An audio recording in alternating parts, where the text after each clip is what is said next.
안녕하세요. 저는 몇 해 전 남편을 떠나보낸 60대 여성입니다.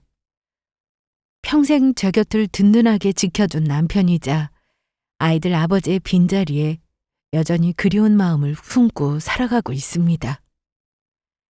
인생에 굴곡 없는 사람이 더 드물겠습니다만 그래도 평생 부대끼며 함께 살아온 사람이어서인지 살면서 고생시킨 것만 자꾸 생각나고 살아생전에 더 많이 웃게 해주지 못한 것 같아서 미안한 마음만 자꾸 들고 떠난 사람 생각하면 아직도 가슴이 허전하지만 엄마를 살뜰히 챙겨주는 아이들 덕분에 그래도 버티고 지내고 있어요. 저희 남편이라서가 아니라 참 인간적으로도 존경할 만한 부분이 많은 사람이었습니다. 비록 가난한 집안에서 태어나 평생 가족들 건사한다고 고생만 하다 간 사람이었지만 그 와중에도 제 가족들 소중한 걸 알고 큰 마음으로 보듬어준 고마운 사람입니다. 저랑 살면서 그리고 아이들 태어나 이만큼 장성시키기까지도 고생이 많았지만 유년 시절부터 애를 많이 먹으며 자랐던 사람입니다. 정말이지 찢어지게 가난한 집 장남으로 태어난 남편이었어요. 그저 자손들 많이 낳는 것을 미덕으로 생각했던 시절이었잖아요. 자식들 낳아만 놓으면 어떻게든 먹고야 산다고 여기던 지금과는 다른 시절이죠. 다들 가난하게 살면서 고생이 많은 시절이었지만 특히나 그런 집안의 장남으로 태어나는 게 어떤 의미인지는 저와 비슷하게 나이 지긋한 분들이시라면 공감하실 겁니다. 한마디로 집안 귀둥 취급을 받는 것이 가난한 집 장남이라는 위치였죠. 말이 기둥이지 일찍부터 부모 봉양하고 밑으로 줄줄이 딸린 동생들 건사한다고 고생해야 하는 위치가 바로 그것이었겠죠. 저희 남편이라고 예외는 아니었습니다. 남편은 2남 3녀 중 장남이에요. 남편 밑으로 줄줄이 딸만 셋을 낳은 어머니께서 누뚱이로 보신 것이 막내인 도련님이셨습니다. 같은 배에서 나온 아들이라 하더라도 두 사람 처우는 판이하게 다를 수밖에 없었습니다. 도련님과 남편 나이 차이가 10살이 넘으니 부모된 입장에서는 뒤늦게 본 막둥이 아들이 귀하고 평생 어린아이처럼 느껴지셨겠죠. 시아버지께서는 일찍부터 건강이 좋지 않으셔서 돈벌이를 하실 만한 형편이 아니셨으니 간신히 고등학교만 마친 남편이 가장 노릇을 떠하는 것은 피할 수 없는 일이었습니다. 그나마 학교 다닐 때도 학교를 파하고 나서나 주말마다 소일거리를 찾아다니며 어떻게든 집안 살림에 보태기 위해 끊임없이 일을 해야 했다고 하니 그 어린 나이에 가족들 부양하겠다고 노고가 많았을 남편을 생각하면 참 가엾고 안타까운 마음이 듭니다. 남편이 제대로 된 가장 노릇을 못하고 있으니 시어머니 입장에서야 그런 장남에 대한 의존도가 높을 수밖에 없었겠죠. 말이 장남이지 사실 남편 대신이라고 생각하셨을지도 모릅니다. 저 처음 시집오고 나서도 큰아들의 아내인 며느리 대접보다 꼭 아들 뺏은 여자 바라보듯 시선이 곱지 않으셨으니까요. 지금은 돌아가신 지 벌써 수십 년이 지났지만 돌아가실 때까지만 해도 저를 미덥지 않게 바라보셨다는 것은 잘 알고 있었습니다. 그런 제 모친과 아내 사이에 껴서 남편도 참 눈치를 많이 봤었죠. 잘못한 것도 없이 제 모친 등살에 시달려 했던 아내에게는 미안한 마음을, 그러면서도 누구 하나 온전하게 의지할 만한 이가 없어 장남에게 집착하는 시어머니에게는 연민의 감정을 버리기 어려웠을 테니 중간에서 남편이 처신하는 게 쉬운 일은 아니었을 거예요. 저 역시 그런 분을 시어머니로 모시고 사는 게 결코 쉬운 일은 아니었습니다만 그나마 그 노고를 알아주는 남편이 있었기에 그 세월 역시 견딜 수 있었던 것이었겠죠. 어찌되었든 부모 양쪽 모두 자식을 온전히 키워낼 만큼의 경제적 소득이 있으신 분이 아니셨습니다. 자연히 어린 동생들은 장남인 저희 남편이 책임질 수밖에 없었습니다. 사실 남편에게는 처음부터 선택권이 없는 일이었죠. 제 한 몸이 부서지더라도 자기 가족들만큼은 고생시키지 않아야 한다고 철석같이 믿고 살았던 남편 입장에서 어떻게 어린 동생들을 외면할 수가 있었겠습니까?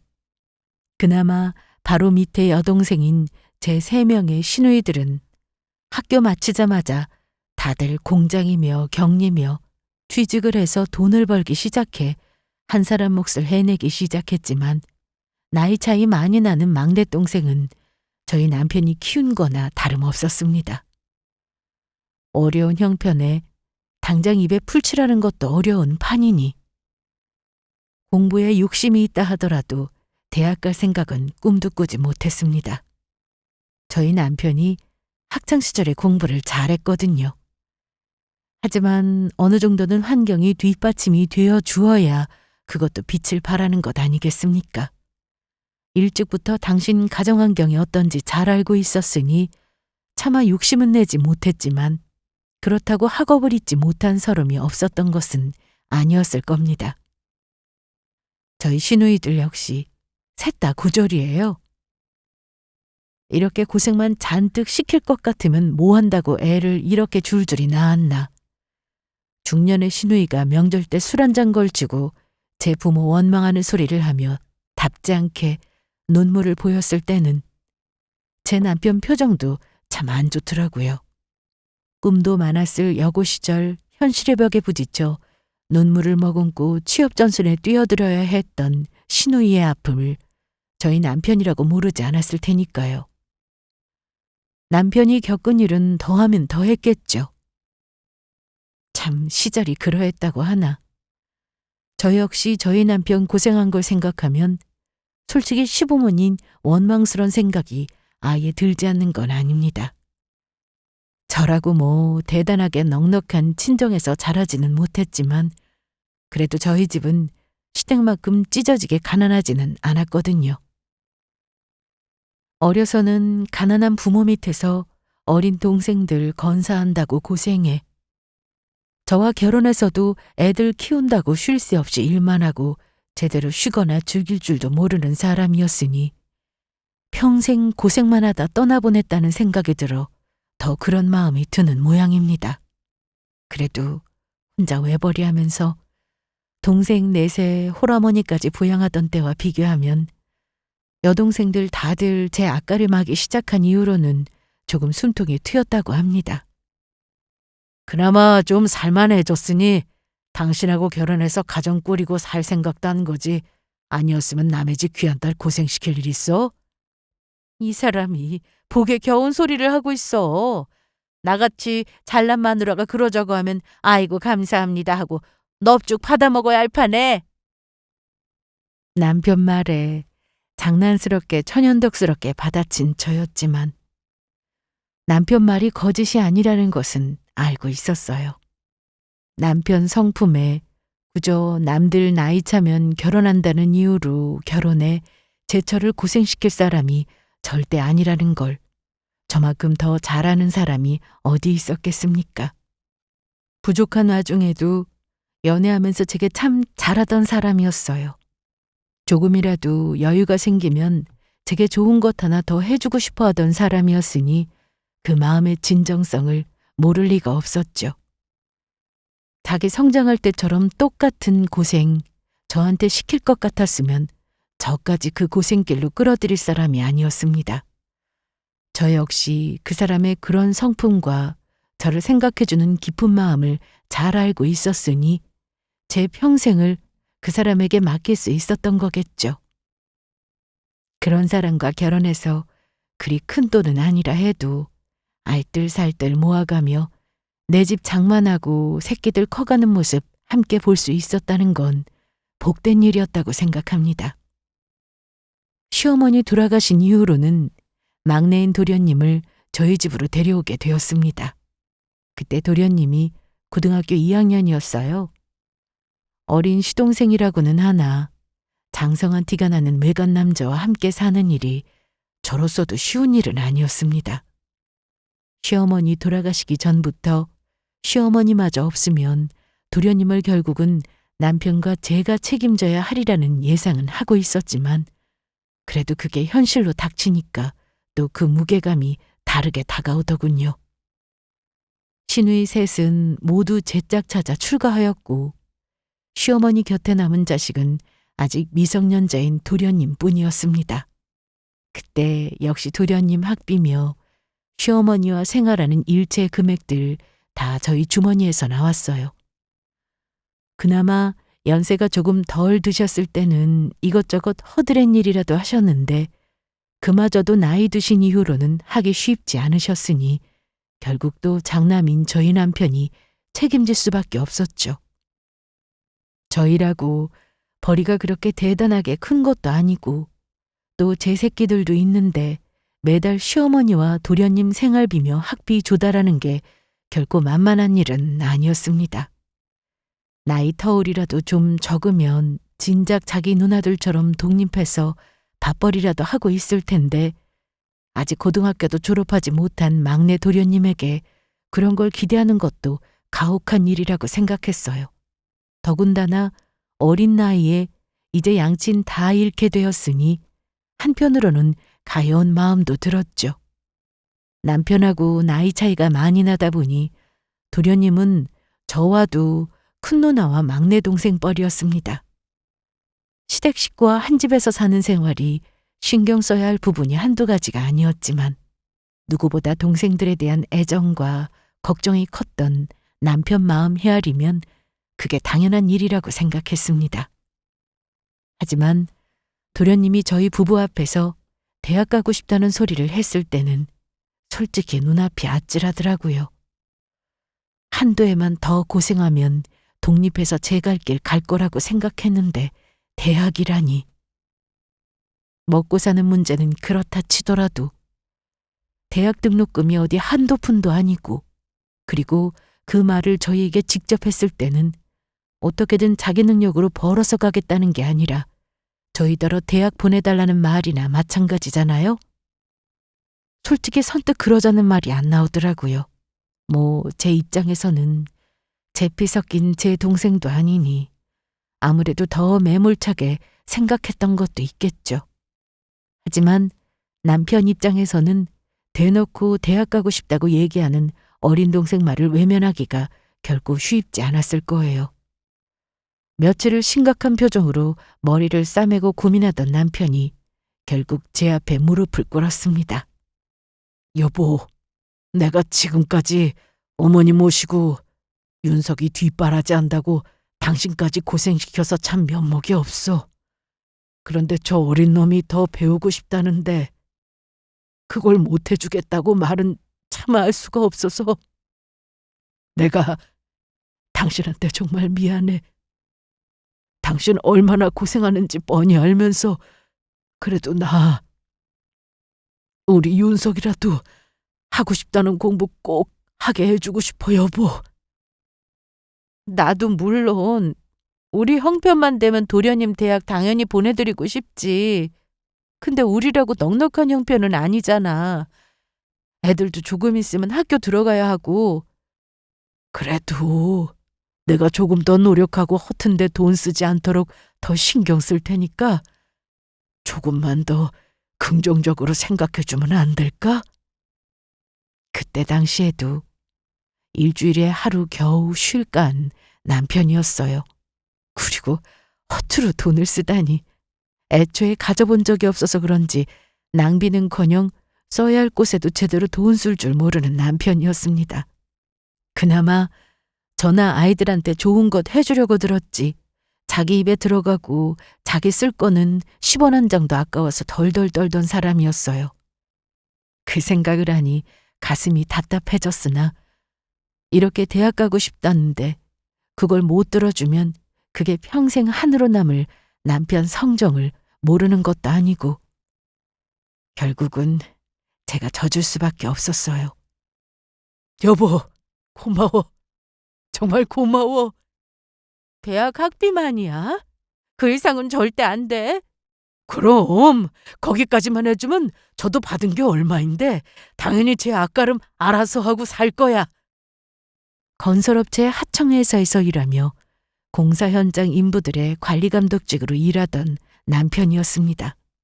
그래도 이제 연차가 쌓여 관리자급이 되면서 벌이가 조금 늘긴 했으나 결국 그것도 다 도련님 대학 등록금으로 들어갔으니 제 손에 들어오는 것도 얼마 없었습니다.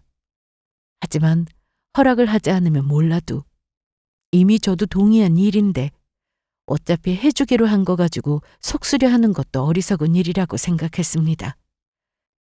도련님에게 대단하게 바라는 건 없었지만 넉넉지 않은 형편에 어린 동생 대학 보내준다고 고생이 많은 큰형 마음만큼은 잊지 말아주길 그저 그 바람뿐이었죠. 그렇게 도련님은 남편의 형제자매 중 유일하게 대학 졸업장을 따게 되었습니다. 형님, 형수님, 정말 감사합니다. 제가 두 분 아니었으면 어떻게 끝까지 대학을 마칠 수 있었겠어요. 제가 평생 이 은혜에 잊지 않고 두 분 정말 잘 모실게요. 그래도 대학 졸업식 때 도련님에게 저런 말도 듣고 남편이나 제가 고생한 게 아주 헛소근은 아니라는 생각이 드니 뿌듯한 마음도 들더라고요. 어느덧 장성한 청년이 되어 당당하게 사회로의 힘찬 첫걸음을 내딛는 도련님을 보면서 남편 못지않게 저도 뿌듯한 기분이었습니다. 그 후로도 도련님에게는 크고 작게 도움드린 일이 적지 않았습니다.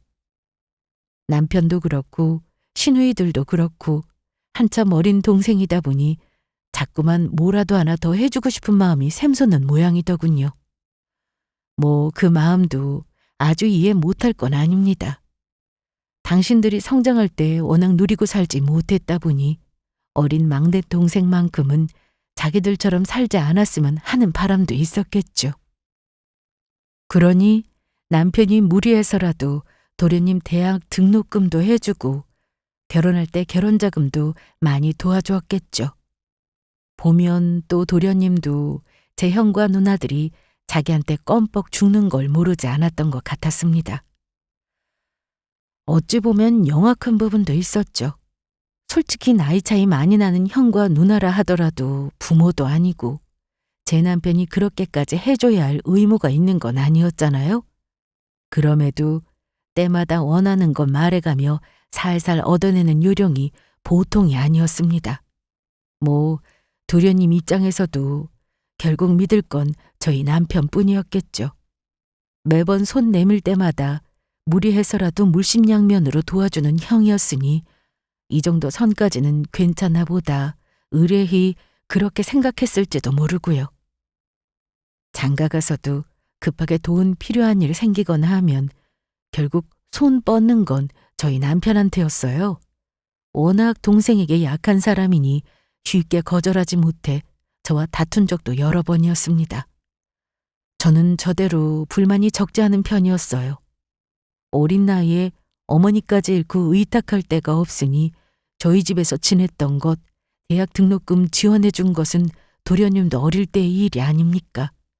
없는 형편에 그 정도까지 무리해서 도와주어 대학 졸업장까지 땄으면 저희가 해줄 건 차고 넘치게 해줬다고 생각했거든요. 다른 형제들과 달리 대졸자니 취업해서 월급도 제 남편 처음 사회생활을 시작할 때보다 훨씬 많았습니다.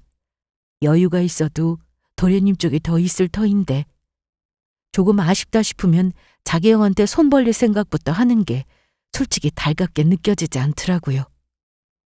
이제 어린 나이에 엄마 잃은 가여운 소년이 더는 아니었음에도 여전히 그 시절에서 조금도 벗어나지 못하고 제 동생에게 쩔쩔매는 남편도 답답하게 느껴졌고요. 우리 이만하면 할 만큼 했어.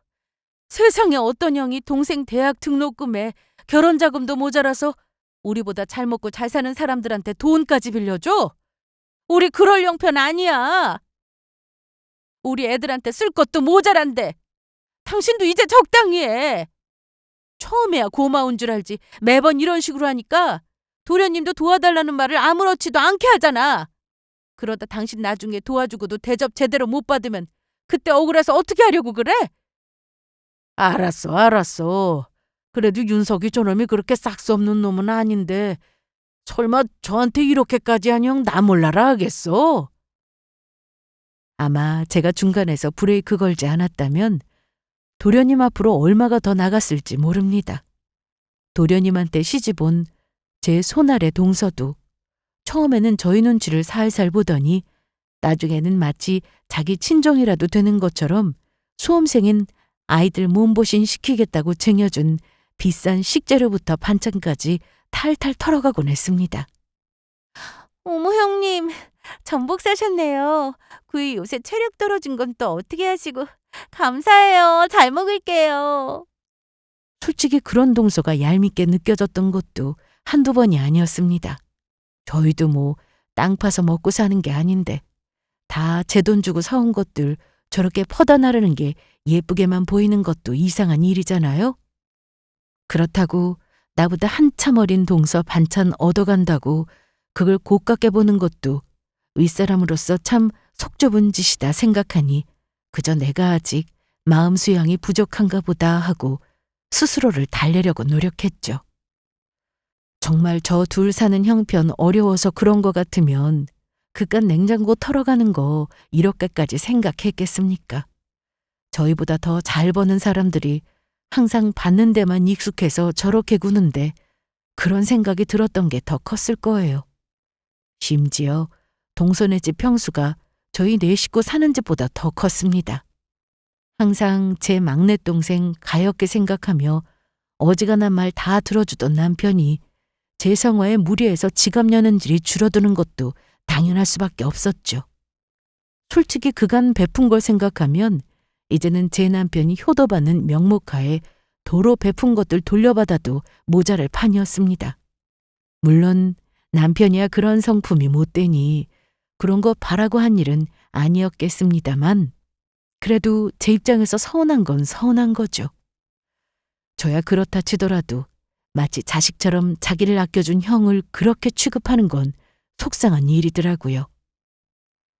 그러는 동안에도 세월은 흘러 어느덧 남편 머리에도 희끗희끗 흰머리가 내려앉고 어린 티를 벗지 못하던 도련님 역시 중년의 나이로 접어들었습니다. 대단한 영화 누리고 살지는 못하더라도 남편은 성실히 벌고 저는 제 나름대로 알뜰하게 가정 꾸렸죠. 아이들 대학도 보내고 취업해서 각자 독립해 나가는 자식들 보며 뿌듯해하면서도 아쉬운 마음을 느꼈습니다. 저 녀석들 저만큼 키워놓고 나니 남편이나 저나 이제 좋은 세월은 다 갔구나 싶더라고요. 여기저기 고장나는 부분도 군데군데 생겨서 나이 들었음을 여실히 실감할 수밖에 없었습니다. 당신도 이제 영감 다 됐네. 영감 다 됐지 뭐. 나이가 60이 넘었는데 그래도 새끼들 크게 말썽 안 부리고 다들 제 갈 길 찾아서 잘하고 살고 이만하면 잘 살았지 뭐.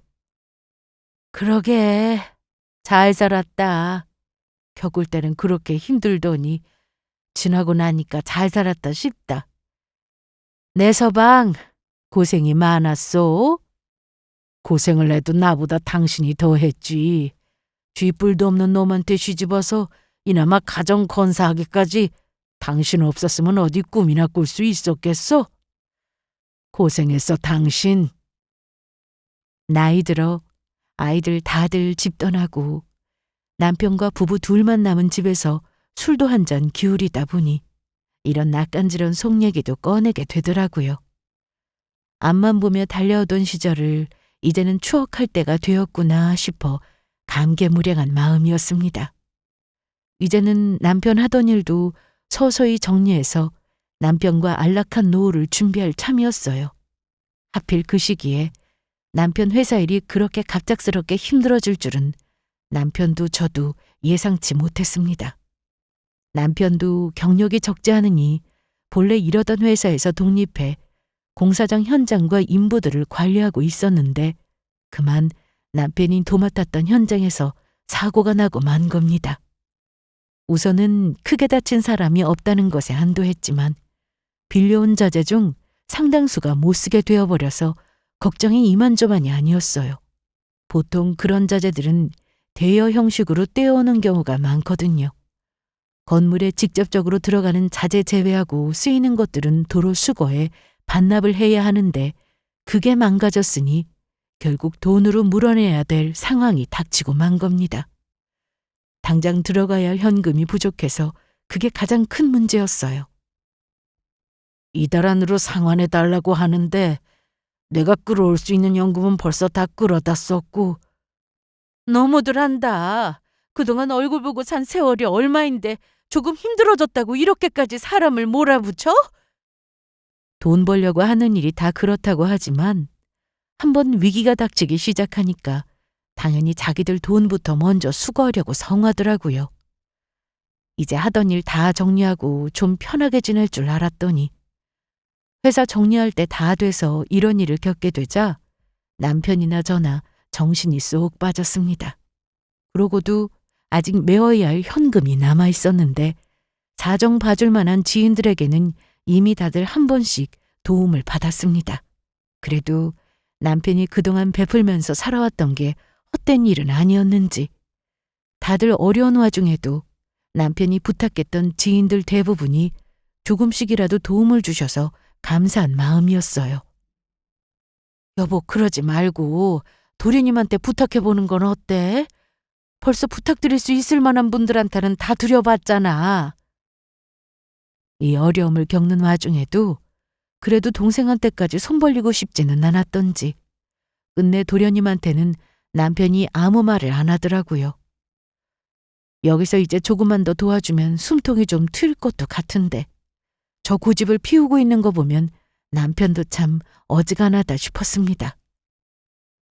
여보, 지금껏 우리가 도련님이나 동서한테 해준 거 생각하면 이 정도 도와달라는 소리도 못하는 게 더 억울할 판이야. 남은 잔금은 500만 원만 처리하면 이제 크게 문제될 일도 없잖아. 도련님 내가 여유가 없는 것도 아니고 설마 돈 500만 원 안 빌려주겠어? 그래, 알았어. 말은 꺼내볼게. 얼마 전 만났을 때 새로 산 아파트가 평당 얼마가 올랐는지 신나서 떠벌리던 도련님과 동서 모습이 떠올랐습니다. 아무려면 돈 500을 안 해줄까 싶었어요. 남편도 제 동생에게 손 벌리기가 민망해서 그렇지 설마 자기를 안 도와줄 거라고는 생각하지는 않았을 겁니다. 그렇지 않겠습니까? 그동안 남편이나 제가 그 둘한테 해준 게 얼만데요. 하지만 돈 얘기를 꺼내자마자 얼굴이 싹 굳어버린 도련님이었어요. 형님, 제가 그런 돈이 어디 있어요? 저도 애 키우는 사람인데. 흔쾌히 턱하니 빌려주는 것까지는 아니더라도 그래도 사람이면 그동안 자기가 우리한테 받아먹은 게 있으니 마지못해서라도 빌려줄 줄 알았는데 가당치도 않다는 표정을 짓고 있는 도련님을 보니 제가 정말 기가 막히더라고요. 그 옆에서 평소 같으면 사람 귀가 따가울 정도로 떠벌리고 있을 동서까지 입을 꽉 다문 꼴을 보자 그만 부하가 치밀어 올랐습니다. 도련님, 정말 해도 너무하시네요. 저희가 그동안 도련님한테 어떻게 했는데요? 아이, 형수님, 그렇게 말씀하시면 제가 더 섭하죠. 저희가 뭐 돈이 썩어나는데 아까워서 안 해드린다고 한 것도 아니고 애들 학원비며 뭐며 이것저것 떼고 나면 저희도 진짜 남는 거 없어요. 그래요, 형님. 형님도 자식 키워보신 분이니 아시잖아요. 부부가 쌍으로 죽이 맞아서 어떻게든 돈 안 뜯겨보겠다고 합심하는 모습에 어처구니가 없더군요. 저를 더 화나게 했던 건 그렇게 평생 자기 동생을 위해 희생했는데 돈 500만 원 빌려달라는 소리에 사람을 이토록 비참하게 만든 도련님에게 차마 대꾸도 못하고 고개만 푹 숙이고 있는 초라한 남편 모습이었습니다.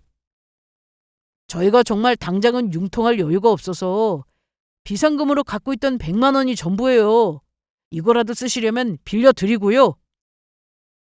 그렇게 저희가 돈 더 내놓으라는 소리라도 할까봐 고작 돈 100만 원을 던져주고 내빼는 도련님 내외 뒷모습을 보고 있자니 와, 정말 왜 머리 검은 짐승 거두지 말라고 하는 건지 알겠더라고요.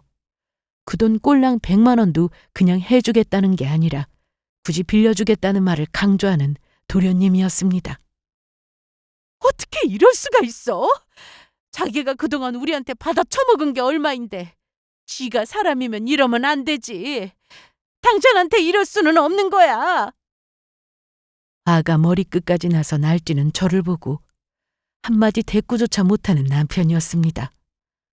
저 사람도 속이 오죽했겠습니까? 가뜩이나 생각지도 못한 큰일을 겪으면서 건강도 많이 나빠진 사람이 가장 어려운 순간에 이런 비참한 취급을 받았으니 말입니다. 거기다 그 대상이 도련님이었다는 게 더 충격이었을 거예요. 저야 살면서 우리 애들이 먼저이니 적당히 도련님이나 동서 손볼리는 걸 쳐냈다 하더라도 그럴 때마다 마치 죄인이라도 된 양 미안해하던 남편이었어요. 그렇게 저희한테 빼먹을 만큼 빼먹고도 그저 고맙다며 제대로 된 식사 대접 한번 한 적이 없던 시동생 내외였습니다. 짐승도 자기 살려준 사람은 알아본다는데 어떻게 은혜를 몰라도 이렇게 모를 수가 있습니까? 남편이 상처를 받지 않는 게 더 이상한 일이었어요. 내가 지금껏 헛짓거리를 했구나. 헛짓거리를 했어. 결국 소주 한 잔에 괴로운 마음과 함께 눈물까지 쏟아내는 남편을 보는 제 심정이 어땠겠습니까? 당장이 그 두 사람 끌고 와 제 남편 앞에 무릎이라도 꿇리고 싶은 심정이었습니다. 저야 남이니까 그렇다 쳐요. 그래도 제 남편한테는 그러면 안 되는 거였습니다. 제 부모보다 해준 게 더 많은 사람이었어요. 그런 사람을 이렇게 서럽게 만들 수가 있습니까? 도련님이 괘씸하고 괘씸하고 또 괘씸했습니다. 이런 일까지 겪었는데 당연히 도련님과 동서와의 사이가 소원해질 수밖에 없었습니다. 받아먹을 거 있겠다 싶을 때는 뻔질나게 저희 집 문지방을 드나들더니 돈 빌려달라는 소리 한 이후로는 저희 집에 발걸음을 뚝꾸는 두 사람이었어요. 사람 밑바닥을 이런 식으로 보는가 싶어 저도 이 나이에 뒤늦게 인간에 대한 회의감이 몰려올 정도였습니다. 그러고 얼마 안 되어 남편에게 췌장암이 발견되었고 2달도 되지 않은 짧은 기간에 남편이 세상을 떠나게 되었습니다. 하필이면 생의 마지막 순간에 당신 인생의 회의감을 느낄 정도로 막내 동생에게 배신감만 느끼다 갔으니 그런 그 사람 고생만 많았던 인생이 너무 가여워서 가슴이 찢기는 기분이었어요. 남편 죽을 병 걸렸다는 소식에 마지못해 나타나 놓고도 겨우 얼굴 도장만 비추고 불이 나게 떠나는 바람에 남편과 도련님이 제대로 된 대화조차 나누지 못했습니다. 저희 부부도 저희 부부지만 저희 아이들 역시 이만저만 화가 난 게 아니었어요. 삼촌이 어떻게 아빠한테 저래? 사람이면 그러면 안 되지. 나 이제 정말 삼촌 꼴도 보기 싫어. 그 두 사람 행동은 남편 한 사람뿐만이 아니라 남편과 제가 그들에게 어찌 대해줬는지 알고 있는 저희 가족 전체에게 상처를 입힌 거나 다름없었습니다. 내가 헛살았어. 다른 놈은 몰라도 저놈이 내게 저럴 줄은. 내가 헛살았다. 정말 미안해 여보. 내가 저런 놈 때문에 당신까지 이렇게 고생시키다니. 당신이 왜 사과를 해? 당신이 도련님 저렇게 나올 줄 알고 그랬어? 어떻게든 남편의 마음의 상처라도 덜어주려고 노력했지만 아마 큰 소용은 없었을 겁니다. 마지막 눈 감는 순간까지 가슴에 피명이 들었을 제 남편을 생각하면 지금도 그것들 괘씸한 마음에 이가 갈릴 지경이었어요. 그렇게 남편을 떠나보내고 남편 빈소에서 영정사진을 바라보고 있자니 참 자기 스스로한테는 남긴 것 하나 없이 평생 가족들에게 퍼주기만 했다는 생각에 자꾸만 눈물이 났습니다. 이제 은퇴해서 나랑 둘이 오순도순 손 붙잡고 봄이면 꽃 구경 다니고 가을이면 단풍 구경 다니며 좋은 것도만 보고 다니자고 그리 약속을 해놓고 이렇게 허망하게 떠나간 남편이 가엾고 또 가여웠어요. 그때였습니다. 장례식장 입구 쪽에서 소란이 일었어요. 숙모, 정말 해도 해도 너무하시네요. 꼭 이렇게까지 하셔야겠어요? 분노에 가득 찬 저희 아들의 목소리에 놀라서 쫓아나가 보니 아들과 동서가 한창 실랑이를 벌이고 있었습니다. 대체 무슨 일이야? 무슨 일이길래 이렇게 큰 소리를 내? 형님, 마침 잘 나오셨네요. 내가 내 돈 찾아가겠다는데 그게 이렇게 새파랗게 어린 놈한테 큰 소리를 들을 일이랍니까? 어른한테 이게 무슨 버르장말이야? 어른이 어른다워야 어른 대접해주지. 대체 무슨 일이야? 어? 엄마 글쎄, 숙모가 우리 아빠한테 빌려준 돈 100만 원 받아야겠다며 손님으로 오신 조문객 손에 들린 돈 봉투를 뺏으려고 들잖아. 뭐? 차마 믿을 수가 없는 소리에 경악해 동서를 휙 돌아보았습니다. 상주까지 나와 이 소란을 피우는 상황이 자기도 민망하긴 했는지 동서가 슬쩍 고개를 들어 제 눈을 피했어요. 주변에 벌써 웅성웅성 조문객들이 무슨 일인가 싶어 내다보았습니다. 동서, 이게 다 무슨 소리야? 내가 뭐 못할 짓 했어요? 아주버님이 저희 애기 아빠한테 돈 100만 원 빌려간 건 사실이잖아요. 확인 사살하는 동서의 말에 제가 그만 아연실색하고 말았습니다. 세상에, 어떻게 이런 일이 다 있을 수가 있습니까? 사람이면 어떻게 지금껏 그 수백 배는 될 만한 돈을 받아 챙겨놓고 이미 세상 떠난 사람 목 100만 원을 돌려받겠다고 저짓거리를 할 수가 있단 말입니까? 100번 양보하고 생각해서 굳이 그 돈을 받아 처먹을 생각이었으면 나중에 저한테 따로 와서 말할 수도 있는 거였잖아요? 여기가 어딥니까? 내 남편 장례식장입니다. 내 남편 눈 감은 지 이제 고작 몇 시간이 흘렀을 뿐인데 사람이면 어떻게 감히 여기서 이럴 수가 있답니까? 어떻게 내 남편 마지막 가는 길까지 이런 폐악을 부릴 수가 있어요? 동서가 사람이야? 내 남편이 그동안 도련님한테 어떻게 했는데?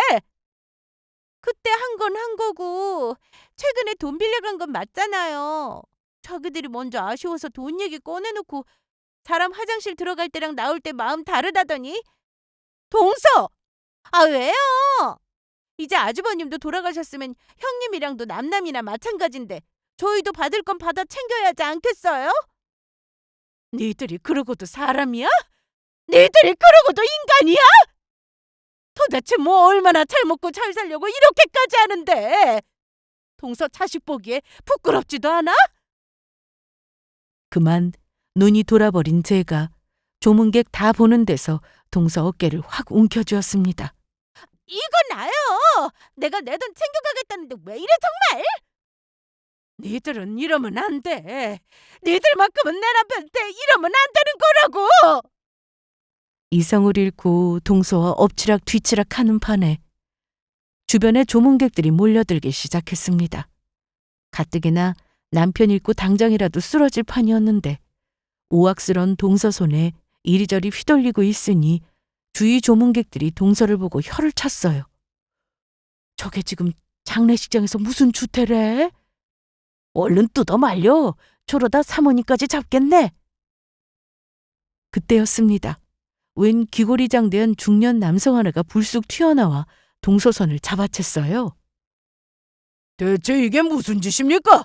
어떻게 장례식장에서 이런 짓을? 문제의 남성은 제 남편과의 오랜 인연을 이어가고 있던 분이셨습니다. 젊을 적 저희 남편이 일하던 공사 현장으로 파견 나온 일이 있었는데 그때 크게 사고가 날 뻔한 걸 저희 남편이 몸을 던져가며 구해주는 바람에 큰 사고를 면한 적이 있었던 분이셨어요. 그 인연으로 형님 아우하며 지내온 세월이 벌써 30년 가까이 되어왔고요. 저와도 오랜 인연에 부부끼리 친밀하게 지내고 있던 분이었습니다. 그런 제가 남편을 잃었다는 비보를 듣고 달려왔더니 동서에게 그 꼴을 당하고 있는 걸 보고 놀라서 뜯어말리려고 나선 거였죠. 익숙한 얼굴을 보자 그만 서러움이 밀려들고 말았습니다. 아이, 어떻게 이럴 수가 있어요. 내 남편이 자기들한테 어떻게 했는데 자기 먹는 거 입는 거 줄여가며 학교 보내 결혼시켜 그렇게 베풀 줄만 알던 사람이었는데 어떻게 내 남편 마지막 가는 길까지 이럴 수가 있어. 거의 쓰러질 듯 오열하는 절 부축한 지인이 그만 화가 치솟았는지 동서를 확 째려보았습니다. 갑작스럽게 등정한 남자의 당황한 것도 잠시 발끈하던 동서가 갑자기 얼굴이 사색이 되더라고요. 사장님, 사장님이 여긴 어쩐 일로? 이제야 서로 얼굴을 제대로 확인한 두 사람 모양새를 보니 정확히 둘이 어떤 관계인지는 몰라도 이 상황이 동서에게 절대적으로 불리한 상황이라는 것만큼은 단박에 알겠더라고요. 순간 저도 악에 바쳤습니다. 왜 내가 저 인간 같지도 않은 것들에게 이런 수모를 당해야 하고 있어야 하는 건지, 내 남편 장례식장에서 이런 꼴을 당하고 있어야 하는 건지, 내 남편을 생각해서라도 이대로 당하고만 있을 수만은 없다. 저 인간 같지도 않은 여자를 조금이라도 곤란하게 만들 수 있다면 못할 것이 없겠다 싶었습니다. 그렇게 주위 사람들 다 들으라고 목이 터져라 고래고래 소리를 질렀습니다. 부모 잃고 오갈 데 없는 놈 걷어서 먹이고 입히고 재우고, 그것도 모자라 없는 형편에 대학 등록금 뒷바라지까지 시켜줬더니 어디 그뿐이야? 장가 갈 때도 결혼자금 내 남편이 다 해줬어. 지금껏 니들이 내 남편한테서 받아 처먹은 걸로 치면 우리가 부모보다 더 해줬어. 그렇게 평생 내 남편 등골을 빼먹으며 겨우 인간 만들어놨더니 어디 감히 은혜도 몰라보고 내 남편 장례식장에서 이 깽판을 쳐! 평생 퍼주기만 하다가 내 남편 병들고 힘들 때 도와달라는 말을 그렇게 매몰차게 외면해놓고 고작 돈 100만 원 적선하듯 던져줘놓고는 그거 찾아가겠다고 내 남편 조이금 봉투에까지 손을 대? 사람 새끼가 아니다. 정말 사람 새끼 아니야. 내 남편이 마지막까지 니년놈들 괘씸해서 가슴을 쳤어. 하늘이 무섭지도 않느냐? 어떻게 인두껍을 쓰고 짐승도 저만 못할 짓을 벌여, 이 천하의 벼락 맞을 인간들! 서리빨 같은 제 일갈이 이어질수록 수치심에 어찌할 바를 모르는 동서였습니다. 일부러 듣는 사람 이해 잘 되라고 더 카랑카랑하게 6하원씩 다 따져가며 그간의 동서와 도련님 만행을 낱낱이 고했습니다. 저댕 양반 성품을 모르는 사람이 없는데 어떻게 그런 분한테 저런 짓을 다 한대? 동생 다 키워놓은 거 모르는 사람 없는데 저런 일이 있었을 줄은 또 몰랐네요. 에이, 저 죄를 나중에 또 어쩌려고 저러고 사누? 저희 주변을 둘러싼 조문객들이 하나같이 동서에게 손가락질을 해댔습니다. 천하의 몹쓸 인간 취급을 받으며 손가락질 받는 제 마누라를 보고도 멀찍이서 모른 척 눈을 돌리고 있는 도련님에게도 손가락을 번쩍 쳐들고 외쳤습니다. 제 마누라한테 돈 뜯어 오라고 시켜놓고 뒤에 쏙 빠져있는 저놈 저거 보소! 세상 사람들 욕먹을 짓인 건 아나 보지? 인간아, 너 그렇게 사는 거 아니다. 내 남편 아니었으면 어디 가서 사람 취급도 못 받고 있었을 놈이 어찌 그러고 살아! 그렇게 세상 사람 다 들으라고 그것들 면박을 있는 대로 주고 나자 그래도 억울한 마음이 조금은 가시는 것도 같더군요. 저를 부축하고 있던 문제의 그 지인 역시 화를 감추지 못했습니다.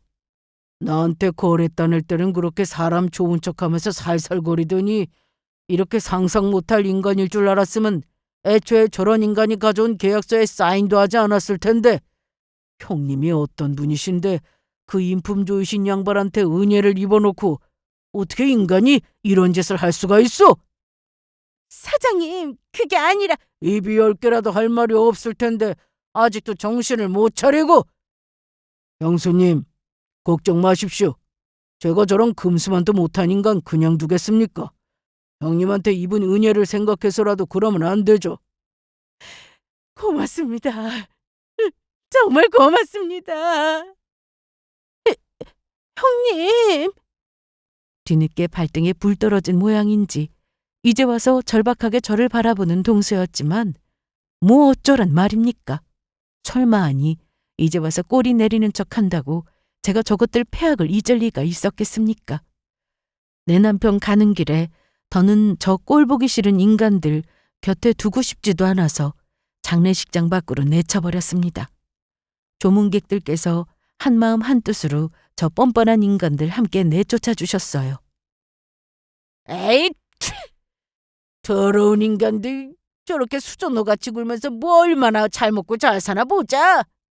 사장님, 제 말 좀 들어주세요. 형님, 저 좀 도와주세요, 형님.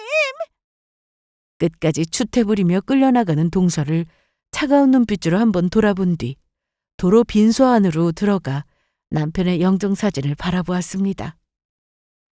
당신 그렇게 보내고 이 억울한 마음을 어떻게 풀어야 하나 했는데 그래도 당신 그렇게 사람 좋게 살다 간 게 헛일은 아니었나 보다. 여보, 다들 하나같이 당신 편만 들어주잖아. 잘 살았다 내 남편. 당신 참 잘 살았어. 여전히 가슴은 아팠지만 조금이나마 남편의 복수를 해준 것 같아 갖가지 밀려오는 감정에 다시금 눈물을 쏟아냈습니다.